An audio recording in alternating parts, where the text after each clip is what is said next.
The sleek obsidian craft sliced through the darkness of space, its exterior absorbing rather than reflecting light. Inside, a figure sat motionless in meditation. The Mock had performed this ritual before every hunt for the past 3 centuries. Their biomechanical body hummed softly, as internal systems calibrated for the upcoming mission. The Mock was a living legend across the galaxy. Some species didn't even believe they existed, dismissing tales of the feared bounty hunter as mere ghost stories. Others had created religions around the being they called the Void's shadow. The Mock cared little for their reputation. The hunt was all that mattered. A holographic display flickered to life, projecting the details of their newest target. The Mock's compound eyes scanned the information with mild disappointment. A human. How uninteresting. Target: Commander Han. Sioux species human, location: Mining Outpost Delta 7 Epsilon 9. Reward: 500,000 galactic credits. The Mock's exoskeleton shifted, plates of biometal realigning as they stood. 500,000 credits was an unusually high sum for such an unremarkable target. The client, a shadowy collective known as the Helix Consortium, clearly wanted this human eliminated badly. Perhaps there was more to this Commander Sioux than appeared in the file. The Mock accessed the ship's database, pulling up information on humans. A young species, barely spacefaring for 3 centuries, physically weak compared to most galactic citizens, no natural armor, limited sensory capabilities, fragile bone structure. Their only notable characteristic was their rapid breeding cycle and tendency to spread like a virus across habitable worlds. A notification chimed. The Mock had received supplementary intelligence from a contact in the Galactic Council's archives. They opened the file, mandibles clicking with mild interest, as they read a security advisory. Warning: despite physical limitations, humans demonstrate unusual problem-solving capabilities and extreme persistence when threatened. Approach with caution. The Mock closed the file with a dismissive gesture. Every species had its advocates in the Council, eager to inflate their importance. The Mock had hunted crystalline hive minds that could predict the future.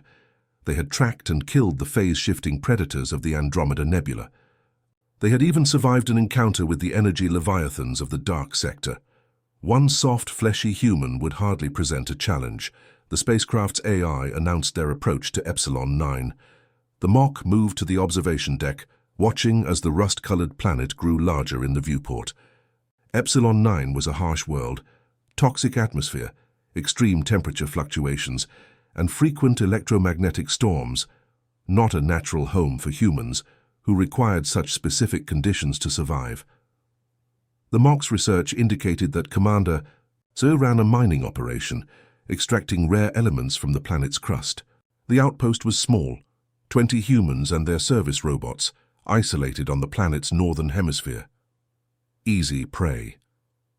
As the ship entered the atmosphere, the Mock prepared their arsenal.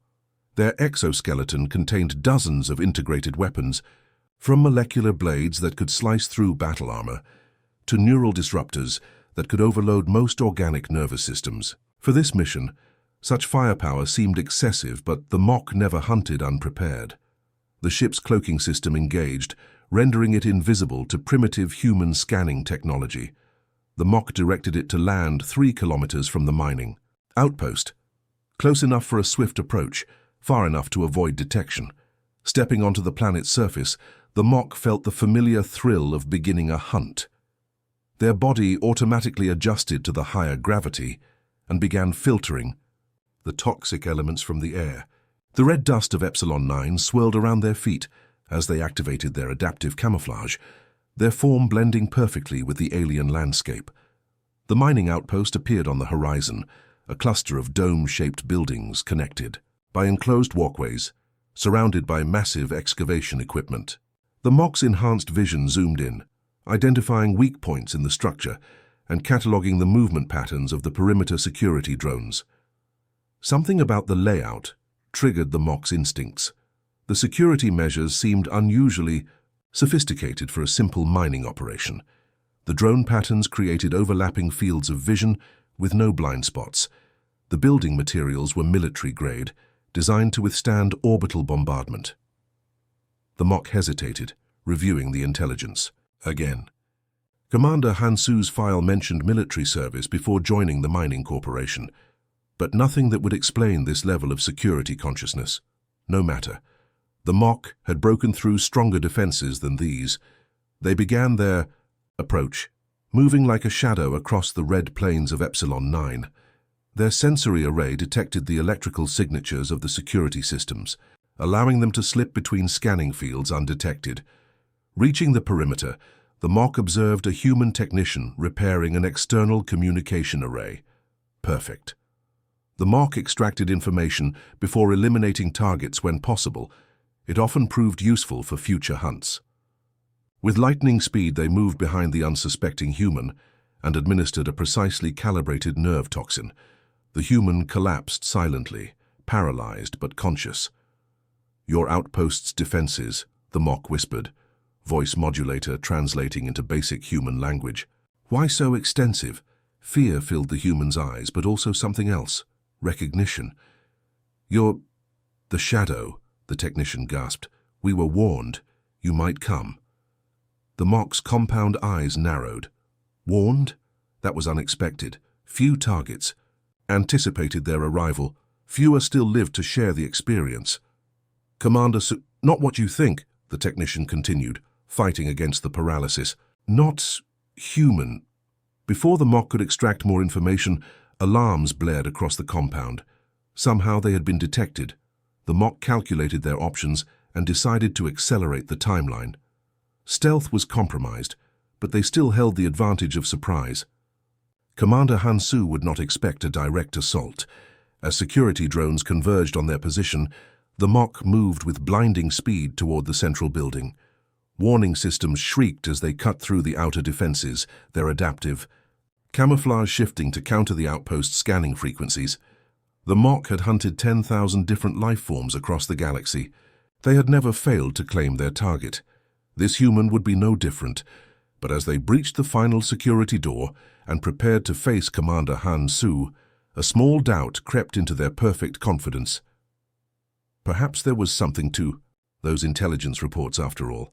Perhaps humans were more dangerous than they appeared. The Mock dismissed the thought. The hunt had begun, and the deadliest predator in the galaxy never doubted the outcome once the hunt was underway. The Mock moved through the mining outpost like a living shadow, their footsteps making no sound on the metal floors. The facility's lights flickered and died as they systematically destroyed the power relays. Emergency lighting cast eerie red glows down empty corridors, creating perfect hiding spots between patches of darkness. Intruder alert. Security breach. "In sectors 3, 5, and 8, announced the outpost's AI in a calm voice that contrasted with the chaos unfolding. The Mock smiled inwardly. Let the system report breaches across multiple sectors. The confusion would only help their hunt. Through the walls, the Mock's enhanced hearing picked up the sounds of panicked humans rushing to emergency stations. Their thermal imaging detected 22 heat signatures scattered throughout the complex. One signature, however, remained stationary in the command center. That would be Commander Hansu. The Mock paused at a junction, their compound eyes scanning in all directions simultaneously. Something felt wrong. The human workers were panicking as expected, but their movements showed organization, not chaos. They were following protocols too precise for a simple mining crew.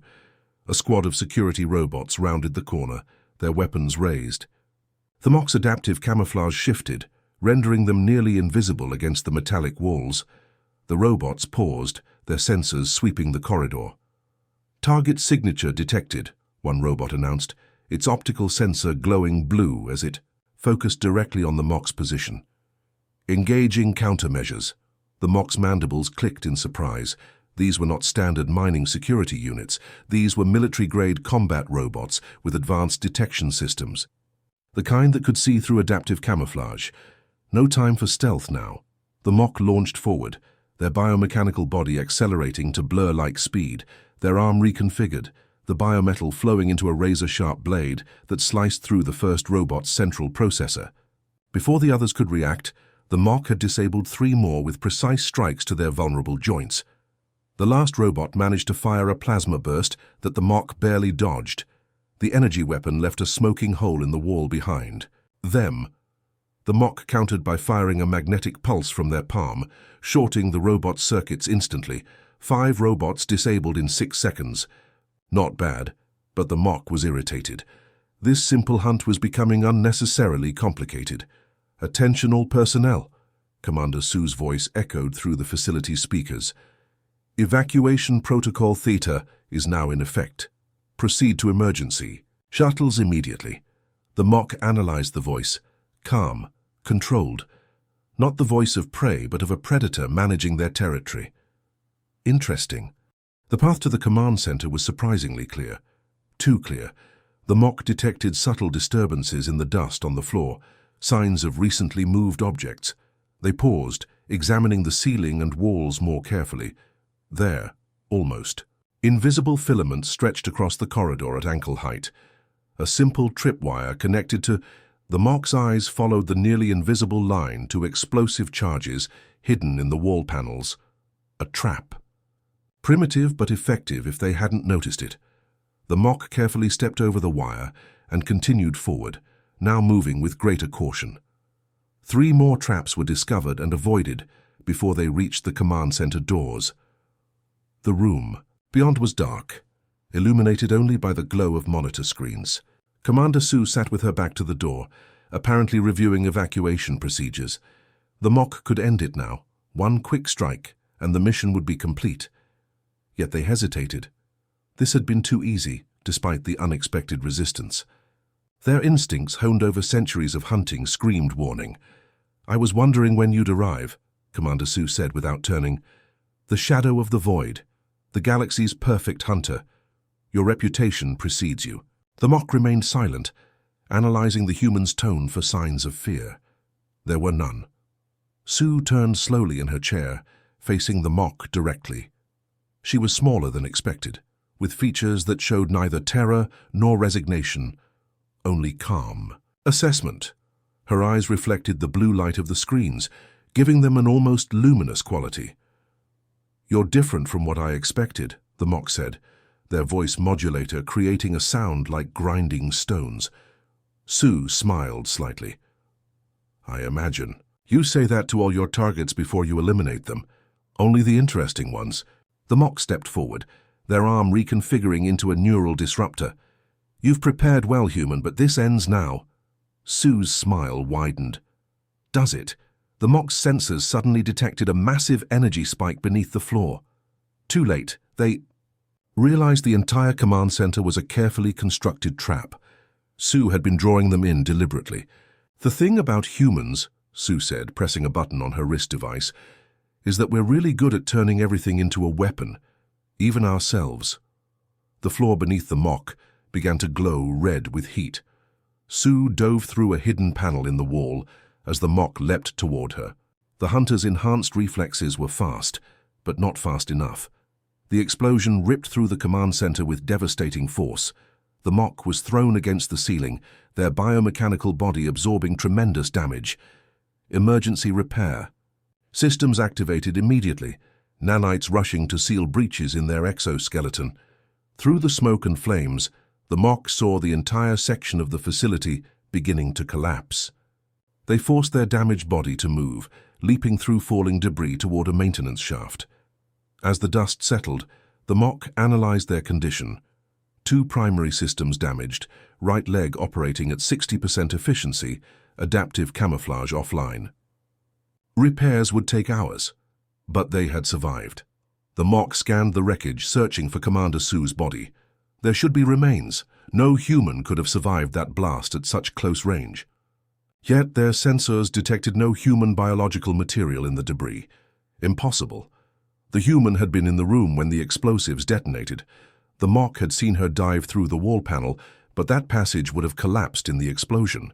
As well, unless she had planned this all along, unless the entire sequence, the security robots, the traps, the confrontation, had been orchestrated to make the Mock believe they had cornered their prey.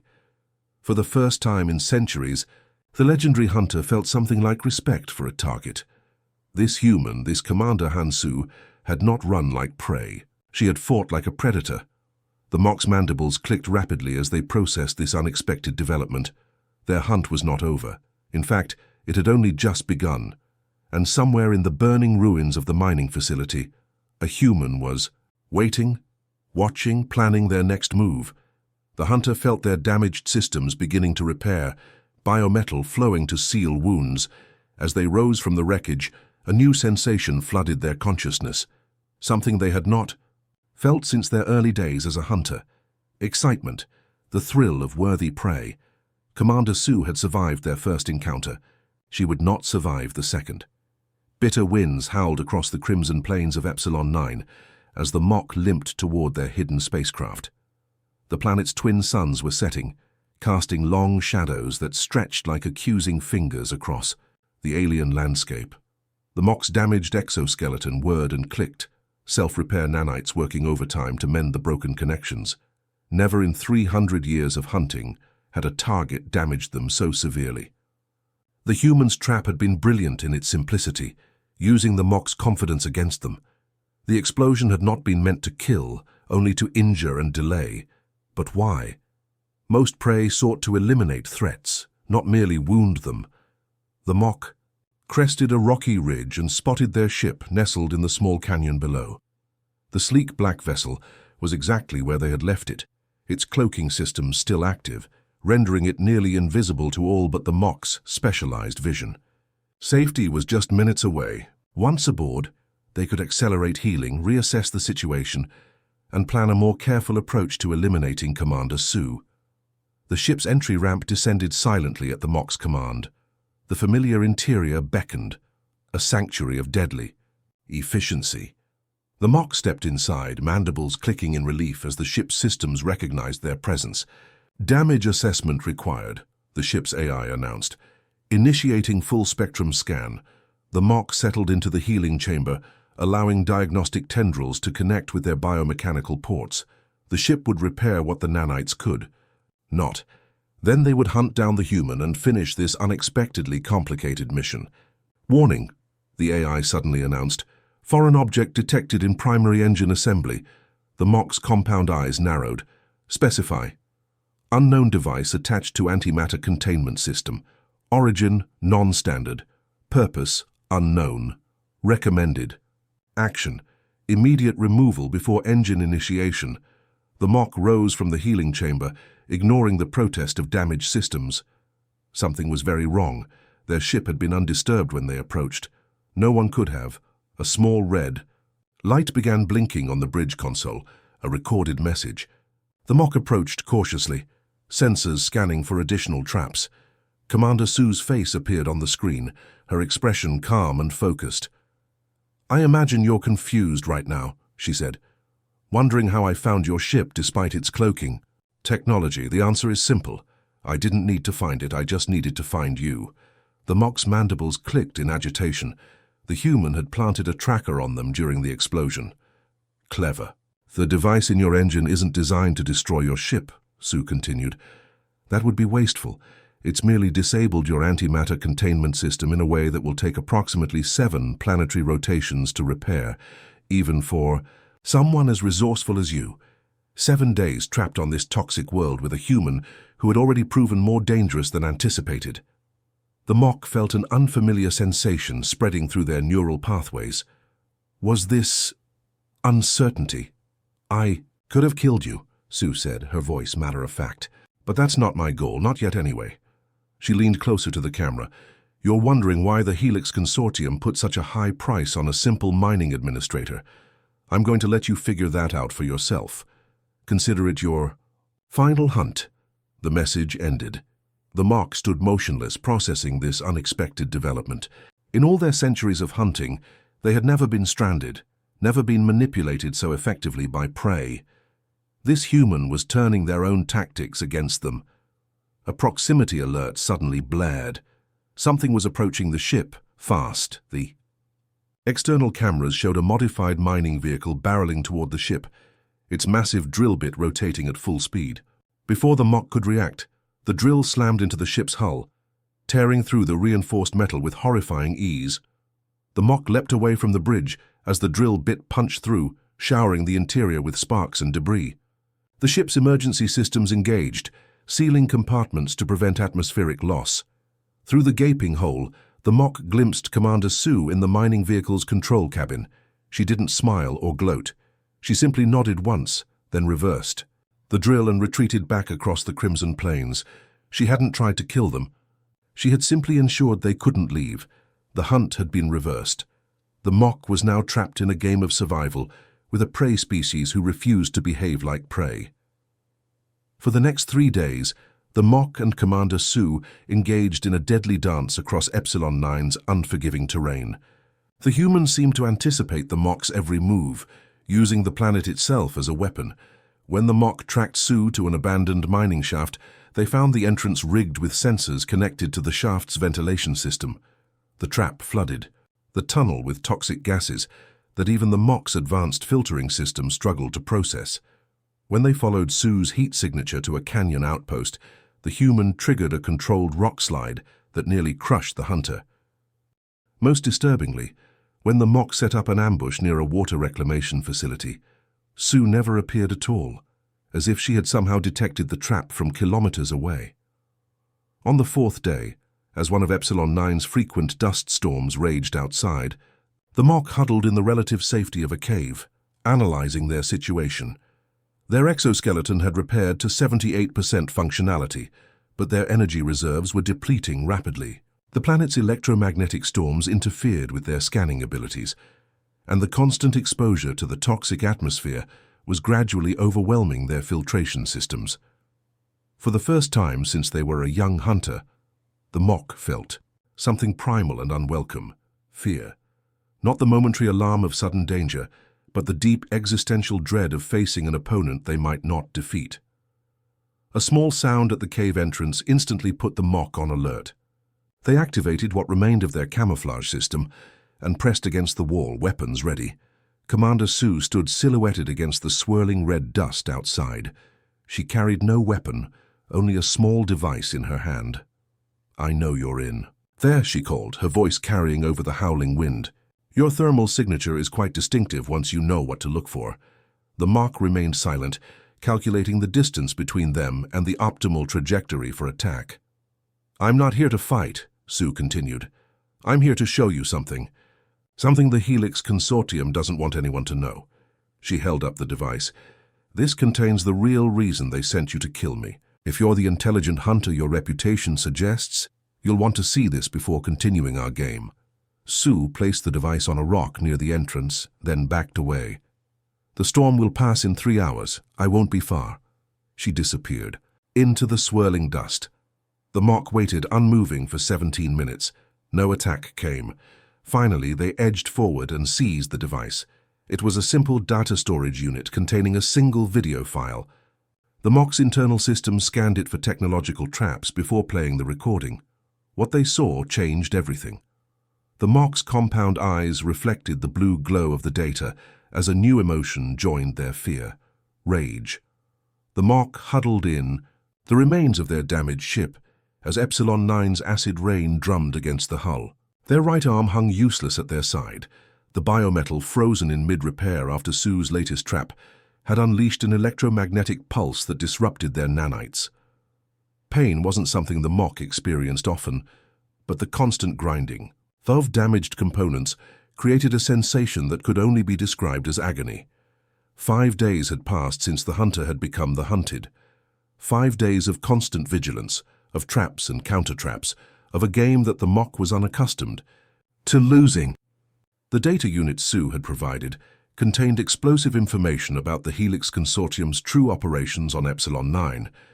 They weren't mining rare minerals, but harvesting genetic material from an ancient, sentient fungal network that spanned the planet's subsurface. Commander Sue had discovered their illegal experimentation and threatened to expose them to the Galactic Council. The Mock should have been furious at being manipulated into an assassination based on corporate lies. Instead, they found themselves fascinated by the human who had turned their world upside down. With their ship's main computer still partially functional, the Mock began searching through the historical archives, looking for anything that might Explain how a physically inferior species had managed to outwit the galaxy's deadliest predator. Computer, display all available data on human evolutionary history, the mock commanded, their voice modulator crackling with damage. The screen flickered to life, displaying images of the human homeworld, Earth, a small blue planet orbiting an unremarkable yellow star. Humans evolved on a planet with high biodiversity and multiple apex predators, the computer narrated. Unlike most sentient species, who evolved either as apex predators themselves or specialized prey with specific defensive adaptations, humans developed as generalists. The mock watched footage of early humans, small, weak creatures with no claws, no armor, no venom, just soft skin and relatively feeble muscles. By all logical measures, they should have been easy prey for the massive predators that shared their environment. Early humans survived through pack behavior and tool use, continued the computer. They were neither the strongest nor the fastest species, but they demonstrated unprecedented ability to analyze predator behavior patterns and develop countermeasures. The screen showed primitive humans setting elaborate traps for creatures much larger than themselves. The mock's mandibles clicked in recognition. The similarity to Sue's tactics was unmistakable.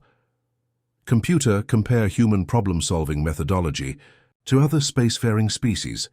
Charts appeared, showing comparative data. Where most species specialized, the crystal hives of Rigel with their mathematical precision, the Taurans with their brute strength, the Vex with their telepathic networks, humans remained adaptable generalists. They weren't exceptionally strong, fast, intelligent, or durable by galactic standards. They were simply flexible. The mock remembered their first encounter with Sue, how she had sacrificed an entire section of her outpost just to inflict damage and escape. No other species would have considered such a tactic. The destruction of resources was anathema to most evolved thinking. But humans didn't see permanent structures as extensions of themselves the way other species did. They built things specifically to be expendable, to be sacrificed if necessary. The ship trembled as something large moved past outside. The mock froze, sensors alert. Through the damaged viewport, they glimpsed one of Epsilon 9's native life forms, a massive six-legged creature with translucent skin that revealed pulsing internal organs. The beast paused, as if sensing the mock's presence, then continued its lumbering journey across the red plains. The computer display changed to show footage of human conflicts throughout their history. The mock watched with growing understanding, as humans repeatedly overcame technologically or numerically superior forces through unconventional tactics. Galactic Council Special Advisory, Classification Restricted, announced the computer, displaying a document with multiple security warnings. Subject, Human Integration Risk Assessment. The mock leaned forward. This was council data that even they, with all their connections, had never accessed. While humans pose no immediate threat to galactic stability, the document read, their unique evolutionary path as prey-turned-predator requires special consideration. Unlike evolved predator species who operate on instinct and pattern, humans demonstrate an unusual capacity for identifying and exploiting weaknesses in superior opponents. This trait, combined with their social cohesion and technological adaptability, marks them as a species of extreme caution. The mock's compound eyes widened as they read a section specifically addressing human combat methodology. Most concerning is the human tendency to view rules, expectations, and established patterns as exploitable vulnerabilities rather than governing frameworks. Where a Tauran warrior will follow combat protocols even at personal cost, humans consistently sacrifice protocol for effectiveness. They do not fight as they are expected to fight. They fight to win regardless of method. Images flashed across the screen, human military history showing ambushes, guerrilla tactics, and psychological warfare. The mock recognized Sue's approach in each example. She wasn't fighting like prey, desperately trying to survive. She was fighting like a human, targeting weaknesses, conserving strength, and constantly adapting. The ship's emergency lights suddenly dimmed as power fluctuated. The mock quickly saved the research data to their internal storage before the system failed completely. In the new darkness, the mock Their bioluminescent organs cast an eerie blue glow across the damaged interior. They needed to move again. Staying in one place too long was dangerous. The Mock gathered what functional equipment remained and prepared to exit the ship. As they reached the twisted metal of the hull breach, something caught their attention. A small object that hadn't been there before. A portable atmosphere generator, the kind mining crews used during external operations. Attached to, it was a simple handwritten note. "The storm will get worse tonight. You'll need this. Sue." The Mock stared at the device in disbelief. Their prey had approached the ship while they were distracted with research, could have set another trap or even attempted a killing blow, and instead had left something to help them survive. HFY. Made no tactical sense. No predator would aid their prey, no prey would aid their hunter. But humans, the Mock was beginning to understand, were neither simply predator nor prey. They were something the galaxy had never seen before, a species that had evolved not through natural advantages, but by overcoming constant adversity. They didn't win by being the strongest or fastest, they won by outthinking their opponents. For the first time in their long existence, the Mock felt something beyond the thrill of the hunt or the satisfaction of a successful kill. They felt respect. Taking the atmosphere generator, the Mock stepped out into the howling winds of Epsilon 9. Somewhere out there, Commander Sue was watching, planning, adapting, and for the first time, the galaxy's deadliest hunter wondered if they might have finally met their match. Not because the human was stronger or faster or more deadly, but because Sue understood something the Mock was only beginning to grasp. True strength wasn't about power. It was about turning disadvantages into advantages, about seeing opportunities where others saw only obstacles. It was about survival at any cost. The crimson sky of Epsilon 9 darkened as storm clouds gathered on the horizon. The Mock stood atop, a ridge overlooking the remains of the mining outpost, their biomechanical body finally restored to full functionality. 7 days of cat and mouse across the planet's hostile terrain had come to this, one final confrontation. Their sensors detected Commander Sue's approach long before she came into view. The human rode a modified exploration vehicle across the dusty plains, making no attempt to hide her presence. The Mock's weapon systems activated automatically, integrated cannons emerging from compartments in their exoskeleton. This time, there would be no clever escapes, no unexpected traps. This time, the galaxy's deadliest hunter would prove why they had earned that title. The vehicle stopped 100 meters away. Sue climbed out, wearing only a lightweight environmental suit rather than combat armor. She carried no visible weapons. The Mock's sensors detected nothing beyond standard equipment on her person. Either she had come to surrender, or she had a plan the Mock couldn't fathom. "I wondered when you'd be fully repaired," Sue called, her voice carrying across the windswept distance between them. "Your self-healing abilities are remarkable." "As are your survival skills," the Mock replied. "No prey has ever eluded me for so long." Sue smiled slightly.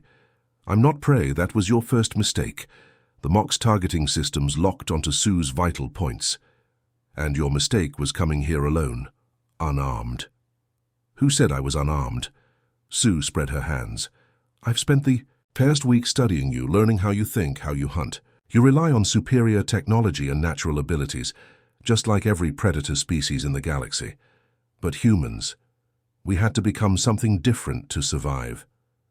The Mock detected movement in their peripheral vision, small, native creatures, scurrying away from the area. Their instincts screamed warning. "Enough talk," the Mock said, raising their arm cannon. "The hunt ends now." "Yes," Sue agreed. "It does." The Mock fired, a concentrated burst of energy that could vaporize reinforced armor. But Sue was no longer there. Somehow, impossibly, she had anticipated the exact microsecond the Mock would pull the trigger and had dropped flat to the ground. The energy burst passed harmlessly overhead. Before the Mock could recalibrate, Sue pressed a device on her wrist. The ground beneath the Mock suddenly glowed with familiar energy signatures, the same type of explosives Sue had used in their first encounter. The Mock leapt skyward, their enhanced muscles propelling them 30 meters into the air as the ridge exploded below. The Mock's adaptive systems reconfigured for aerial combat, wing-like structures extending from their back to control their descent. From this height, they had a perfect firing position on the human below. Their targeting computer calculated trajectory, wind resistance, and Sue's potential evasion patterns. But as the Mock prepared to fire again, an alarm blared in their neural interface. Something was interfering with their primary power distribution system.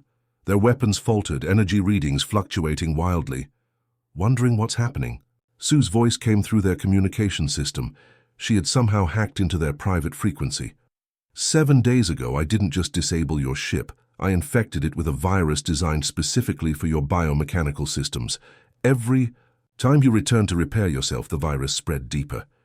The Mock's wings malfunctioned mid-flight. They plummeted toward the ground, emergency systems barely managing to slow their fall enough to prevent catastrophic damage.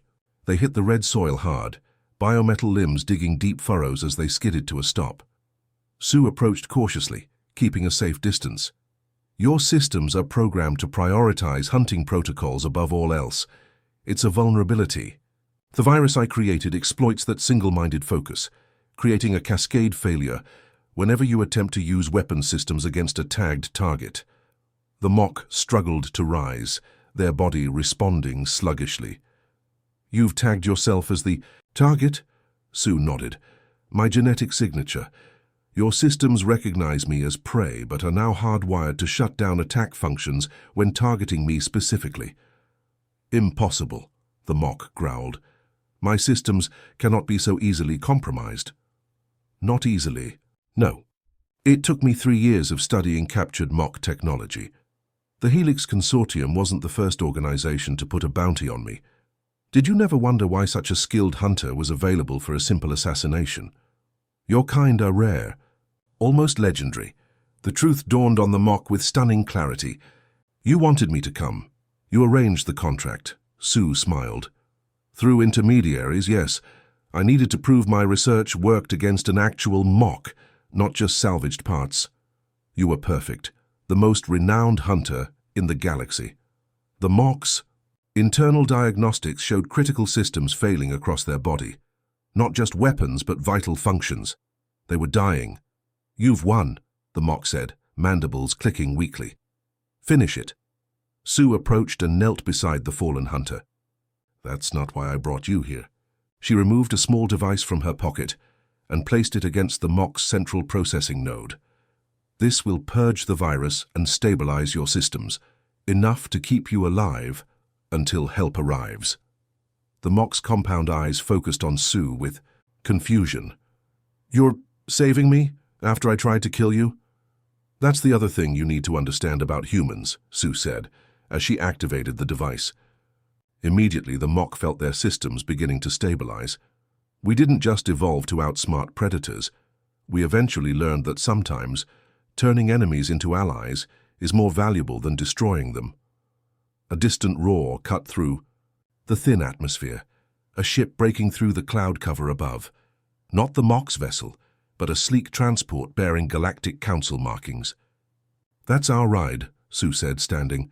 The Council is very interested in what the Helix Consortium has been doing here, illegally harvesting sentient life forms, hiring assassins to cover their tracks. They'll face justice. And me? The Mock asked. I attempted to kill a protected species. The Council's laws are clear. Sue shook her head. You were deceived, used as a weapon. Besides, I've put in a recommendation that you serve as a cultural liaison between your kind and humanity. Your understanding of both our strengths and weaknesses makes you uniquely qualified. The Mock's damaged systems couldn't fully process what was happening. In all their centuries of hunting, they had never encountered a target who could not only defeat them, but then show mercy. It defied every natural law they understood. As the Council ship landed nearby and medical technicians rushed forward with specialized equipment, the Mock realized their true mistake. They had seen humans as simply another species, weaker, slower, less specialized than most. But humans weren't defined by their physical limitations. They were defined by their capacity to overcome those limitations through ingenuity, adaptation, and, Most surprisingly, compassion. "Why?" the Mock asked as they were carefully loaded onto the ship. "Why spare me when killing me would have been safer?" Sue looked down at the hunter, her expression thoughtful. "Because the galaxy doesn't need more killing. It needs understanding. You've spent centuries studying the weaknesses of other species. Now you can use that knowledge to build bridges instead of hunting grounds." As the ship's doors closed and the medical bay's advanced systems began repairing the Mock's damaged body, they watched Sue through the transparent partition, deep in conversation with council representatives. The deadliest hunter in the galaxy had indeed made a fatal mistake, not just in targeting a human, but in failing to understand what truly made humans dangerous. Not their ability to kill, but their capacity to turn the very predators that hunted them into allies. In the sterile quiet of the medical bay, the Mock did something they had never done before. They laughed, a strange clicking sound that startled the medical technicians. The irony was perfect. After centuries of hunting, they had finally been caught, not in a trap of steel and explosives, but in a trap of mercy and opportunity, and strangely, it felt like the beginning of the most interesting hunt of all, the end.